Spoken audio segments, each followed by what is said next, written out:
The woman lay on the airplane's wing, struggling to open the fuel tank cap. She knocked on the window, asking her boyfriend to hand her some alcohol. She quickly poured it into the fuel tank, but before half of the bottle could go in, a strong gust of wind blew the bottle away. Her boyfriend had to give her another one. This time, she gripped the bottle tightly and carefully poured the entire contents into the tank. The fuel gauge needle slowly began to rise, but one bottle was not enough. The woman took another bottle and poured it into the tank. Before long, the fuel gauge rose by 10%. However, when her boyfriend accidentally dropped the last bottle while handing it to her, the plane began to shake. The woman reacted quickly, holding onto the wing to steady herself. With no alcohol left, she returned to the cabin. Then her boyfriend spotted a small island in the distance. If they could reach it, they might survive. The woman returned to the pilot's seat and steered the plane toward the island. However, the island soon disappeared from sight. Even worse, they were almost out of fuel. As the propeller slowly stopped spinning, the engine lost power and the plane began to glide through the air.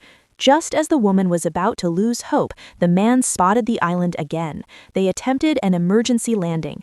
During the descent, the woman held the controls tightly, trying to keep the plane balanced, but they still crashed. The violent impact knocked them both unconscious.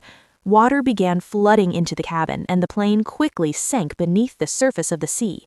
Fortunately, the woman regained consciousness in time. She tried to wake her boyfriend, but there was no response.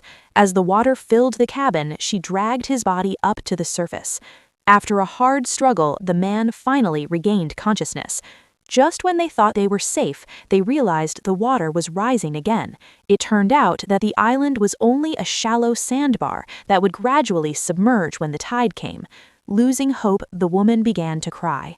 As she was overwhelmed by sorrow, the tide continued to rise and the sandbar sank lower and lower until the water reached their bodies. Soon, only the tips of their toes were still touching the ground. They felt a deep sense of despair. The man asked the woman to take his life jacket. Touched by his sacrifice, the woman hugged him tightly. You can watch this movie scene in the film Horizon Line, 2020.